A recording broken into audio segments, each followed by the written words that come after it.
This is a CBS News special report. I'm Jim Axelrod in New York. We are following reports that multiple people have been killed in another school shooting, this time in Texas. Officials in Santa Fe, a small city outside Houston, say there are confirmed injuries at Santa Fe High School. They say the suspected shooter has been arrested. Our Houston affiliate, KHOU, is reporting at least 8 people have died.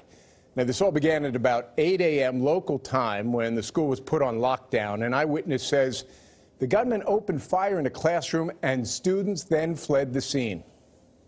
I was scared for her. I didn't know what to think. I shouldn't be going through this at my school. Like, this is my daily life. I shouldn't have to feel like that. And I feel scared to even go back. Like, it's just not something that you should feel throughout the day, being scared, especially somewhere where we say the Pledge of Allegiance. Like, I don't know, it's just I shouldn't feel like this. I heard that my friend got shot in the art hall, and as soon as the alarms went off, everybody just started running outside, and next thing you know, everybody looks, and you hear boom, boom, boom, and I just ran as fast as I could to the nearest forest so I could hide. And I called my mom. CBS News law enforcement and security analyst Paul Violas joins us now. Obviously, this situation is very much in the unfolding stages. Give us a sense of what's going on right now. First thing right now, Jim, for our viewers to understand is the word containment. And that's what law enforcement absolutely has to do and what they've done so far. They verified there was only one shooter, which is very, very important. It's a large campus. So they verified there was one shooter, and they've contained and secured the shooter.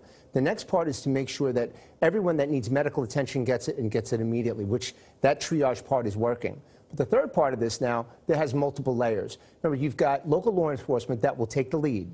Then you have the FBI, you have ATF, and any other federal agency that may be brought in on this, that will work together so they set up a command center for them to communicate. The law enforcement community, sadly, is becoming all too familiar with how to deal with these things. You say the first thing you try to do is determine how many shooters. In this case, it appears just one. Just one. And that's critical. That's critical because, you know, when we have a campus that's this large, you can't rule out there's a second shooter. What we saw in Parkland, and a lot of folks saw this as we covered this in Parkland, that the shooter actually left the campus as it appeared to be one of the other victims and one of the other students. So it's important for them to verify we only have one shooter. They've done that, and they've contained the scene. Okay, stay with us, if you will. Paul Violas, our law enforcement analyst, thank you very much. Joining us right now on the phone, we have a student at the school named Damon Raybon. Damon, are you there? Yes, sir. I'm told you were in a classroom one door away from the shooting. What can you tell us happened? Well, we were all, it was first period, so we were just doing notes and stuff like how we normally do, and we heard like a loud banging noise. At first, it was just one banging noise. We thought something fell. So the teacher of my classroom actually walked to the hallway, and I followed right behind him, and he turned down the room, and we heard like 5 more bangs, and then a kid came out, had a black trench coat on, a sawed-off shotgun with a pistol grip, and I think something sharp on his chest. And then he turned, and instead of looking our way, he just grabbed the backpack and went right back into the art room. So at this time, we knew it was an actual shooter. So we turned and we shut the door in our classroom, turned off all the lights, did everything we could to get the students safe, my fellow classmates. And then the teacher actually ran and pulled the fire alarm because we had no service to call 911 to let anyone know that there was a shooter, because we were like our wings completely almost separate from the rest of the school. So he pulled the fire alarm to let everyone know, get out of the school, you know what I mean? So I guess once all the students got out of the school and heard the shots, that they all took off running. Damon, So let me stop you there for a second. You did see someone you described as wearing a trench coat with a sawed-off shotgun. Is this anybody you recognized from campus? I'm being told that from my description that I gave, there was some kid named Dimitri. That's just what I'm being told. I do not know 100%. Is this a student? Yes, sir. Okay, now let me circle back for a second. You've had active shooter drills at Santa Fe High School before? Yes, sir. We had, I think, 2 this year, and then we had one, where we thought there was an actual shooter, and so, we played it just like how it actually was supposed to be played. So the way everything unfolded just this morning was obviously something you had almost rehearsed for.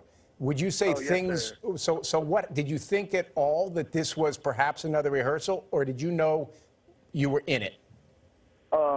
At first, we didn't think of nothing of it. Like, we thought like someone was banging on the shop door or something because it was just such a loud, just banging, rattly type noise. But when we went in the hallway and we heard it 5 or 6 more times, we knew right away that it was definitely a gun, and we could smell the gun smoke, and it was very, very loud. Because I guess it was echoing through the halls. So we ran right back to our class and knew exactly how we were trained. We barricaded the door. We took all the desks in the room, put it up against the door. We had everyone sit in the corner to where you could not see. Like, if the shooter would look into the glass and look to the left and to the right, you wouldn't see anything. And that's exactly what he did. So he walked by and we could hear the shots. Like, I'd say he probably shot 15 to 20 times in that area. And the whole time you can just hear him. Damon, did you see people who had been hit? No, sir, I did not. We stayed in our room until the cops knocked on our door. And, like, this is the Santa Fe Police Department. And can you describe for me, while you were all locked down in that classroom, help us understand what that feels like? Oh, man. Well, everyone in the classroom was just crying and freaking out, and it was just the substitute teacher and myself and a couple fellow classmates trying to calm everyone down to get everyone quiet, because at this point we didn't want the shooter to hear us, to know that there are actually students in the classroom. But we did pull the fire alarm, so like their lights were flashing, and you could hear the gunshots, and it was just complete chaos in the room for a good 5 minutes until we got everyone quieted down, and we could just, every shot was just nerve-wracking. It was scary. Damon, I want to stress right now that everything is unconfirmed at this point, but can you share with us what your understanding is of how many people have been hurt and if there have been any fatalities? From my understanding, I'm not going to say anything that I really do not know, because I'm not trying to disrespect anyone or anything like that. But I talked to someone that was actually in the classroom, and he said that he sat there and watched 3 of his fellow students get murdered. That was his words, not mine. I'm relaying what he said, but he was actually in the classroom. He said the shooters locked eyes with him, and he just didn't shoot at him, and he walked out the room. I understand. You sound remarkably composed for being able to have been through something like this just over the last several hours. From what you're seeing and from who you're talking with in terms of friends, give me a sense right now of what is running through everybody's head. Just unbelievable. I mean, of course, we hear about this stuff all across the United States of America, like the shootings and the people going in the schools. But everyone thinks like, oh, that's never going to happen here. And everyone right now is just probably in complete shock, from my understanding. It really is just lost for words, honestly. Like, who would think that someone would just come into a high school and just shoot unarmed student? Like, I really am at a loss for words, sir. I understand. I totally understand. Just let me ask you about what is happening in terms of students, kids, being reunited with their parents right now. Well, we were the last actual class to get escorted out of school because we pulled the fire alarm, so the whole rest of the school, they all left. Like, they just took off and they run into the trees and to the highway, and they all left. And we were like one of the only classes to actually get escorted out. And we got escorted out, and we had our hands up, and they patted us down, took our names, and they bussed us over to the junior high, and then our parents would come and sign us out.